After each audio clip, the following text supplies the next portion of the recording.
Hey class, so it's good to see you here on the video, and we're going to jump right into our first lesson for the entire semester. It's 1.1, and it's going to be about the introduction to differential equations and the terminology that we'll use for the entire semester. And again, you can find the notes that I'm going to share. Let me share right now. You can find them on Canvas, and I'd like you to follow along and fill them in as you go, as I'm going. Yeah, so we will go ahead and get started. So these notes again are are available for you on Canvas. Here our goal is we want to let me get my pen here. We want to kind of introduce the general ideas and terminology of differential equations that we'll use for the whole semester. We have some vocab. This semester is a lot of vocab, so you'll hear me talk about all of these today. So make sure you have an understanding of what they are by the end of this lesson. And then to give you a little motivation, why is this helpful? Well, we're going to be using these terms for the entire semester, so it's good to get them right off the bat. And also differential equations, or DEs or DiffEQs in general, are just some of the most useful mathematical ideas in the world. And you can take that to the bank. Here's a really famous mathematician, Norwegian mathematician from the end of the 19th century named Sophus Lie. He invented these theories, ideas called Lie groups, which are used in physics to modern day.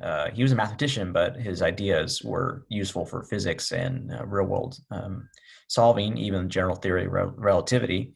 Anyways, but what he said is, among all the mathematical disciplines, the theory of differential equations is the most important.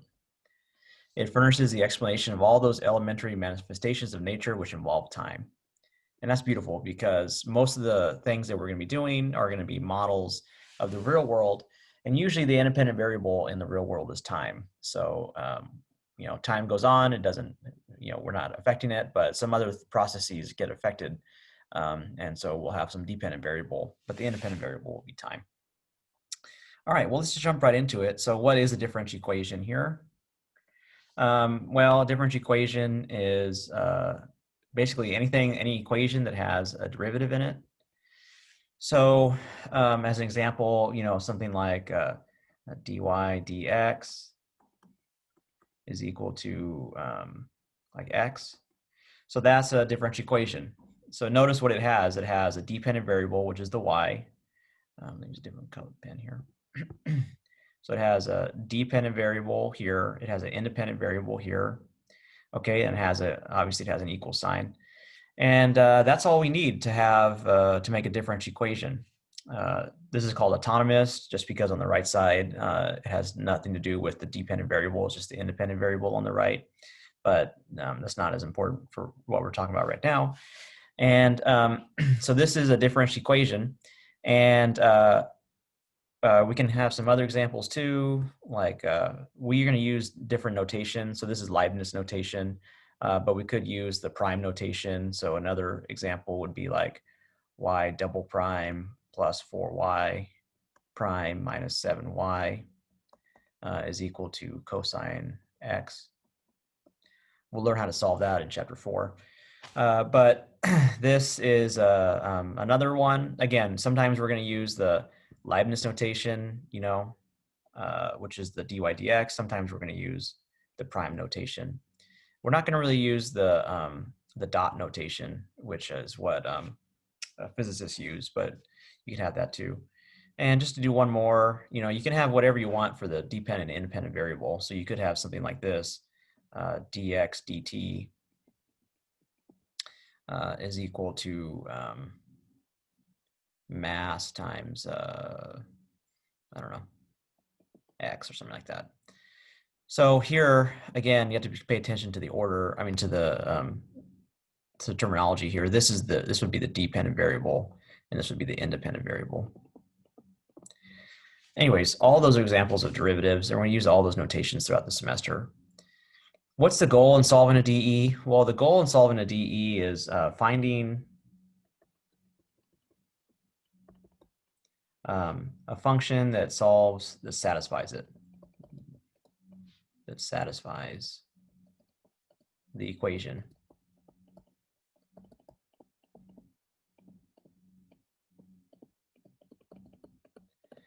What does that mean? Well, let's take a look at this example right here. So dy dx is equal to x. So when I read that, that's really asking, it's kind of asking what function, when I take a look at its derivative, is its derivative is just x. So the solution to that is going to be a function y. So we're going to look for a function y. So the solution will be the function y that has the property that its derivative is equal to x. And, we could think about that for a while, and we can stare around and look in the sky for a while. But if we played around with it for a while, I'm pretty sure we'd all be able to come up with the solution. That the solution to this one would be y is equal to 1/2 x squared. Because the derivative of this function, 1/2 x squared, the 2 comes down, multiplies by the half, the power comes down, and you just get x. So yeah, that's right. So this guy, this function solves that differential equation. Well, that's cool. It turns out that that's not the only solution. So, you could have also something like y is equal to 1/2 x squared plus 5. Wouldn't that also solve it? I think so, because again, if I took this derivative, going back to the dE, the dE says, dy dx is equal to x. So all functions that have that property, that its derivative is equal to x. Well, this works too, because if I took this derivative of this one, again, I get an x coming from here, but then the derivative of a constant is 0, so it just goes away. So hopefully you're seeing that in general, dE sometimes have multiple solutions. And we'll get into that. So also, there's nothing special about 5. If I could have a -1, a -2, -3, or whatever. So in general, plus c is going to be the, it doesn't matter what that constant is. It's still plug into the dE, we get that property. So that's going to happen a lot to us. So when we don't have initial conditions, which we'll go over in section 1.2, we'll often get multiple solutions to our dE. We call this a family of solutions or the general solution. So this right here, we would call the family of solutions or the general solution to that dE right here. So we found the general solution or the family of solutions right here. And they all work. It doesn't matter what constant we choose.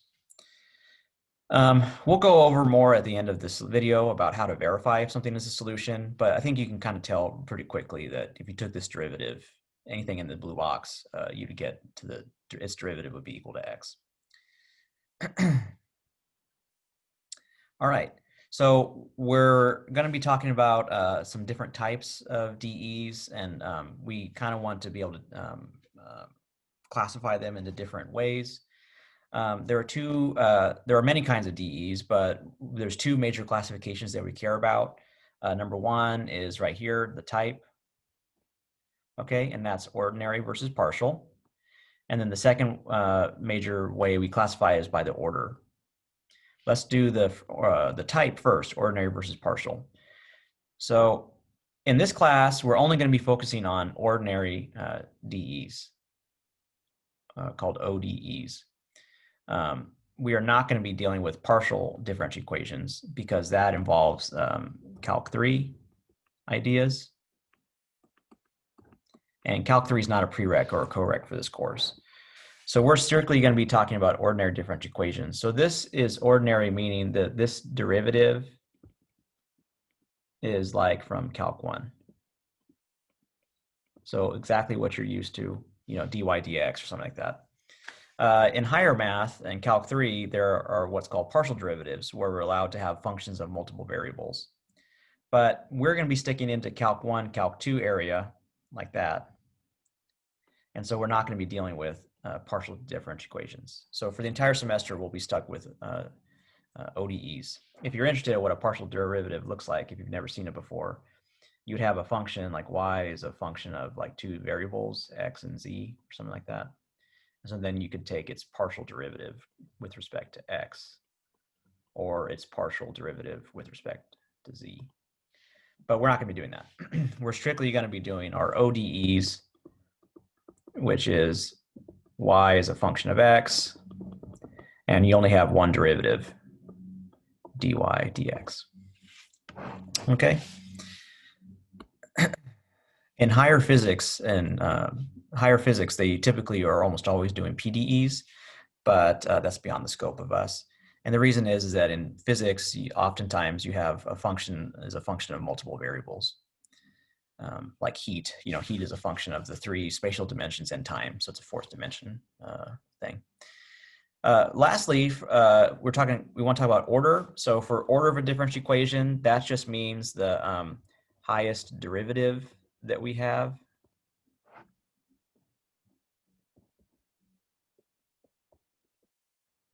So here are some examples. If we have something like this, say A is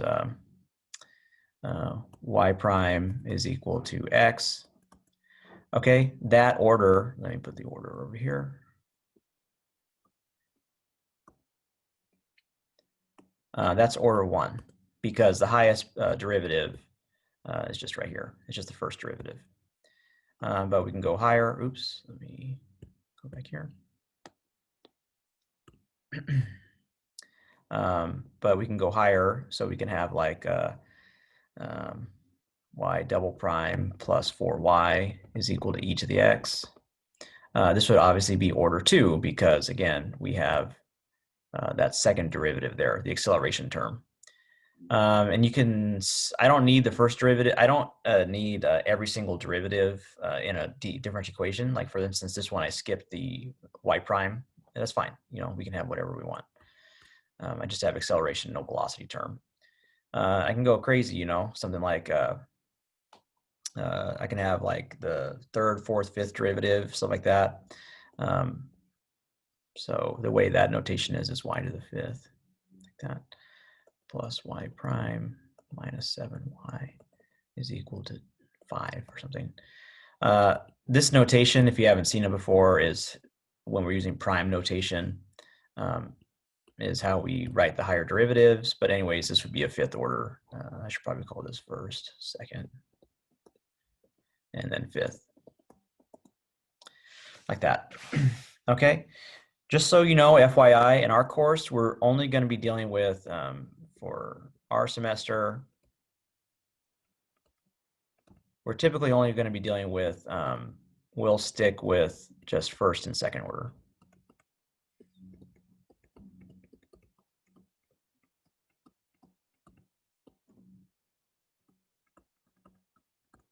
Mainly because most of the models that are actually used in the real world really just don't really go past the acceleration term. And that's usually from physics coming from the Newton's laws about, F equals ma, so acceleration is usually as far as we want to go. So mathematically we can go whatever order we want, we're going to be sticking with first and second order because most applications don't go past the second order of the DE, the second derivative. Okay. And I'm going kind of fast, so if you ever need to, you can always just pause the video and kind of take it in and rewind as well. But I'm going to be moving on just so this video won't be too long. The last thing that we want to talk about in terms of like classification is what's called linear versus nonlinear. So we're right here. This is a very important idea that we'll for sure hit a lot more once we get to chapter 3, but also especially chapter 4 when we get to second order and differential equations. Linear has a very special meaning in math. It does not mean like an equation of a line like y equals mx plus b. So unfortunately it has the same terminology, so don't care about that. It has a general idea, which I'm not going to get into. Basically means that you can distribute across addition and you can pull out scalars and scalar multiplication. But we don't really have the theory to get behind that. So instead, I'm going to try to make it a little easier for you to see what do we mean by linear. The first thing is I want to draw your attention to this. So this right here is kind of like in general what a linear DE looks like. By the way, this is called 6 in your homework and in the book. So there's a couple problems where they say, hey, match these up to numbers to 6 in parentheses. That's what it's called in your book. So anyways, that's what we're talking about. This is the general form of what a second order linear differential equation looks like. Let me draw your attention to what some of these things mean here. Notice that I'm talking about second order differential equation. If it was a first order, we would just cover this one up, just have this guy here. It's kind of hard to see, but these guys right here are just meaning functions of x. Those things here, the coefficient functions, so that's the a2x, a1x, and a0x. Okay, they're just functions of x. And for something to be linear, the first thing is that the coefficient functions have to be only of x. Are only of x. So I can't have like a function of y in there. I can't have like sine of y or each of the y or something like that, or or ln y or anything like that. And the second thing is to be linear is that y and the derivatives and the y prime, y double prime can only be to the first power.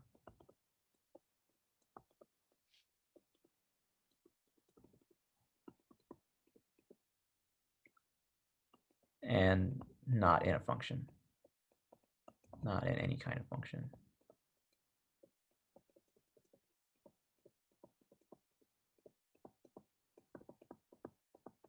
So I think the easiest way to see this is let's jump to some examples. That would probably be the best.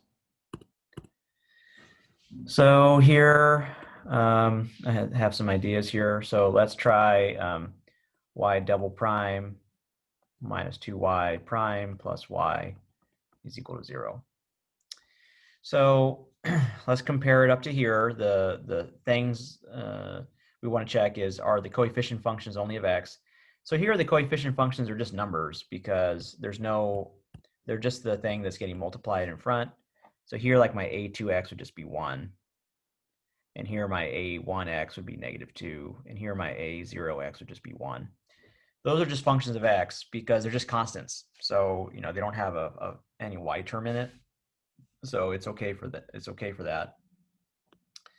And then the second thing we want to check is, are the y and the y prime and the y double prime, are they only to the first power? Yes, they're to the first power because I don't have like a square root of y double prime or like a y prime to the third power or anything like that. So that's good. So this checks that as well. So this is linear. Maybe let's try an example that's not linear. So how about this? Y squared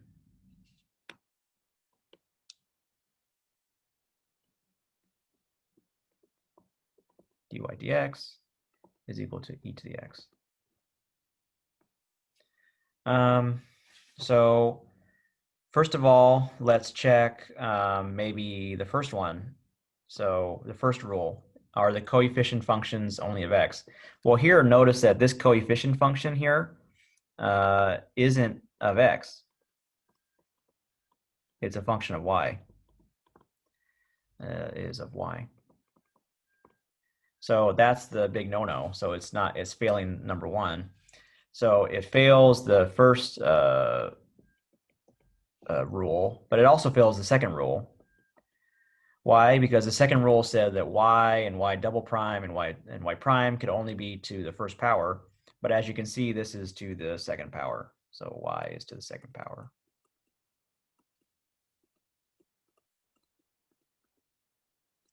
So that fails that too.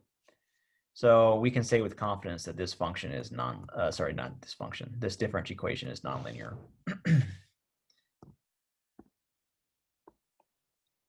I can do a couple more. So how about this? Square root of 1 plus dy dx squared is equal to x. So what do you think? Pause the video and kind of think of your answer. Do you think this one is linear or nonlinear? Go ahead and pause the video. I'll be right here. Did you pause the video? I hope you did. Well, anyways, we're back. So this one's nonlinear.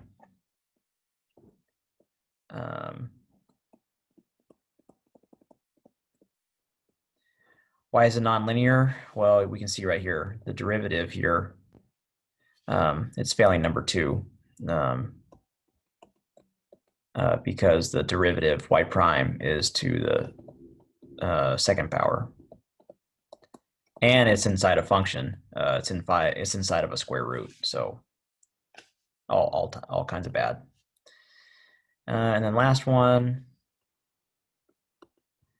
I got one right here for you. Sine y times y prime is equal to 5x.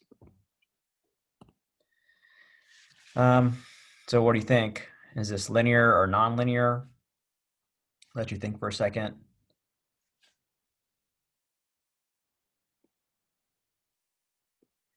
And my answer is nonlinear. Why is it nonlinear? Well, because of this. This coefficient function is not only of x, so it fails number 1. Oops. But also it fails number 2 because remember we said that the y's can not be in any kind of function. So y is inside sine. So it fails that too. So that's nonlinear. Okay. I asked a couple questions on the homework for that, and we're definitely going to be using that idea, especially in chapter 3 when we do some nonlinear models, but then also especially when we go to chapter 4 for higher order, second order differential equations. All right. And again, feel free to pause the video, take a break if you like, but I'm going to move right on. So last thing we want to cover is verifying a solution to a DE. So how do we check if something is a solution? And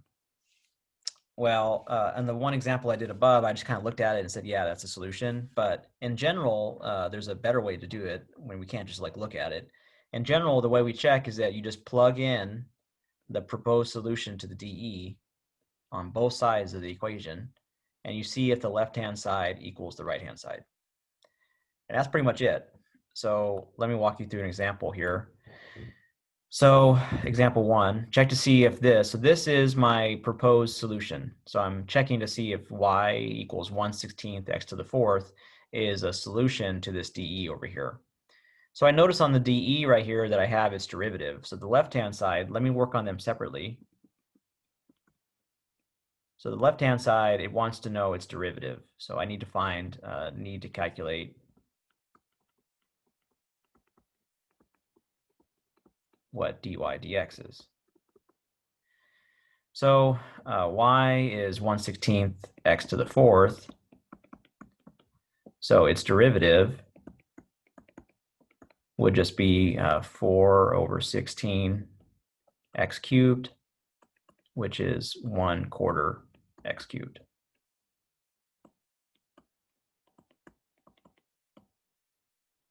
Okay, and that's it. I'm just gonna stop here on the left-hand side. I worked out what the left-hand side was, which is right here.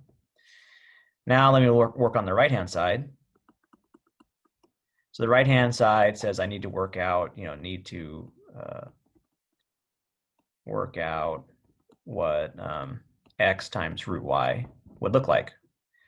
Okay, let's take a look. So x times root y, that would be x times, again, what was y? Well, y was right here.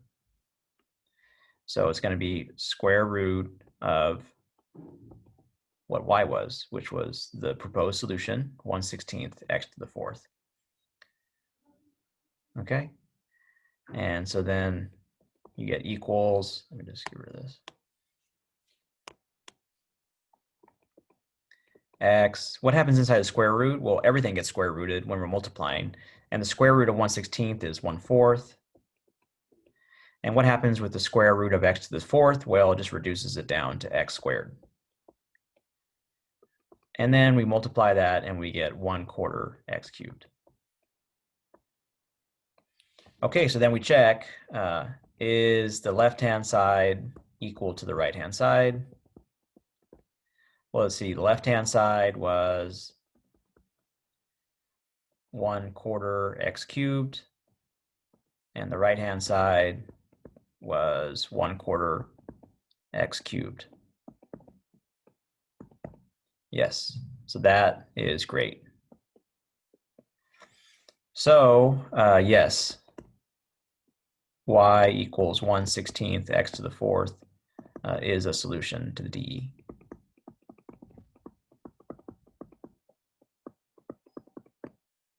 Yay, smiley face. Well, that's the worst smiley face ever. So that's how we check. We check to see if something is a solution by just plugging it in and verifying if the left-hand side equals the right-hand side. Okay. So that's cool. I'm going to have you do this one on your own because I want to check to see if you can do it. Okay. Verify if this y equals x e to the x is a solution to this one. Notice here on the left-hand side, on the right-hand side is easy. The right-hand side is 0. So there's no work to do. All you have to do on the left-hand side is plug it in. But notice that we have y prime, and we have y double prime. So you're given that y is equal to x e to the x. Your job is you'd have to figure out what y prime is, and then you have to also figure out what y double prime is. And notice that you'd have to do product rule because we have a product here. But I'll say ... by magic, you'll find out whether or not that this is a solution. And you'll find out if it's a solution or not. Okay, spoiler alert, it is. Okay. But what's more important is that what I want to draw from this problem is that it turns out that it can be, we did x e to the x. It turns out that it can be anything in front of that x. So it turns out that, like for instance, also y equals 5x e to the x is a solution.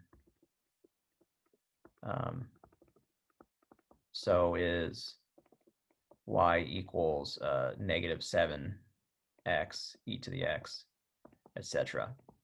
So we would, it turns out that's really cool, that works out. And so we would call, in general, if you just leave it as y equals cx e to the x, we'd call it the general solution or the family of solutions. Any of these on their own, we'd call a particular solution. So that's a particular solution. That's a particular solution. That's a particular solution. When C is just chosen, like here, C is 1, here C is 5, and here C is 7, negative 7. But you can check all those, plug them in. Well, what I'll do is I'll check to see what does it look like when something isn't a solution. So it turns out that this one is not a solution, and let's find out. So I have y is equal to x e to the x plus 5, y prime. I'm going to do product rule, so it's going to be e to the x plus x e to the x. The plus 5 goes away because its derivative is gone.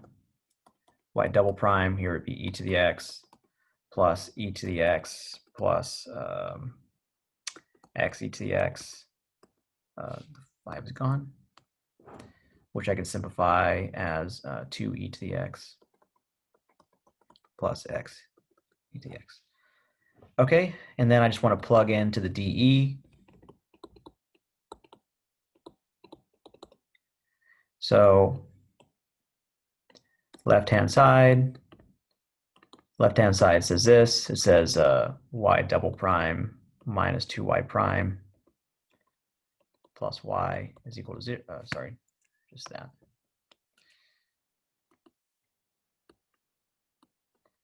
So let's plug in. So y double prime, I found it was right here. So it's going to be 2e to the x plus x e to the x minus 2 times y prime, which was right here, minus 2 times e to the x plus x e to the x. and then my y here, which is here, so plus y, which is x e to the x plus 5,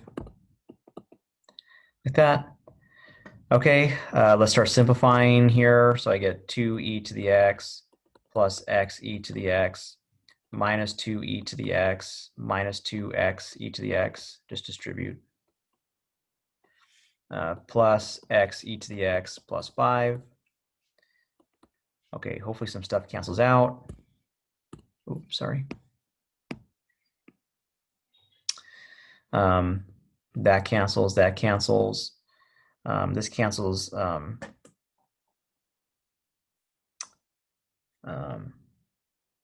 little bit. So we get, oh yeah, well, these actually cancel great. So this is plus 2, and then that's minus 2. So that's great. So they're completely gone. But look what I'm left with. I'm left with equals 5.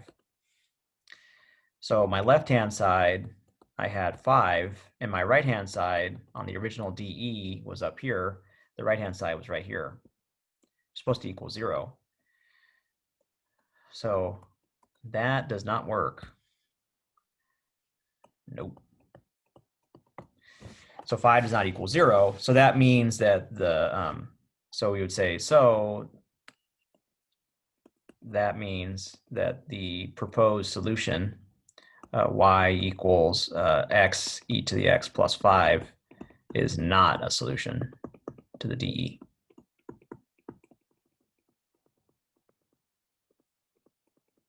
Okay. And that's that. Last little bit we'll talk about is what's called an interval of solution.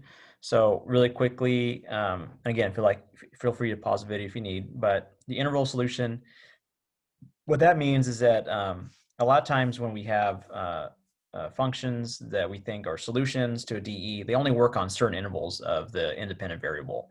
So let's take a look at an example here. So here we have this DE 1 over x, y prime is equal to 5x. And I'm telling you that a particular solution is this. Again, you can verify if you want to do that, but you should feel comfortable to be able to verify that. But even if you didn't, we can go ahead and work on this last part, which is what I call the interval, or what's called the interval. So this function, this graph, it looks like a cube. It looks something like this. You know, I'm not exactly sure what it looks like, but something like that. And that's great. But the problem is that if we look over at our differential equation, so over here, the differential equation, what value of x can't go in there? Can't work. And you can kind of see the issue here is that right here, this term, 1 over x, we're dividing by x. So obviously, obvi, it's a math term, x can't equal 0. So what that means is that even though we have this curve right here that we think would work, in this differential equation, we're dividing by x on every term. So we would not be allowed to have 0. So we'd have to have an open dot around there. And so our intervals for x, and this is intervals for x, would have to be something like negative infinity less than x less than 0, or 0x less than infinity. It's more succinct to just write it this way: negative infinity to 0, or 0 to infinity, like that. So these we call the intervals of solution, because they're the only intervals that are allowed to happen for the DE. And the way we checked is that we had to check two things. We had to check, number one, the domain of our solution,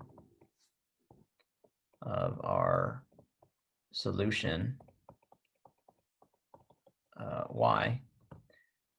There's no domain issues for this guy because it's just a nice cubic function. But two, we had to check for any restrictions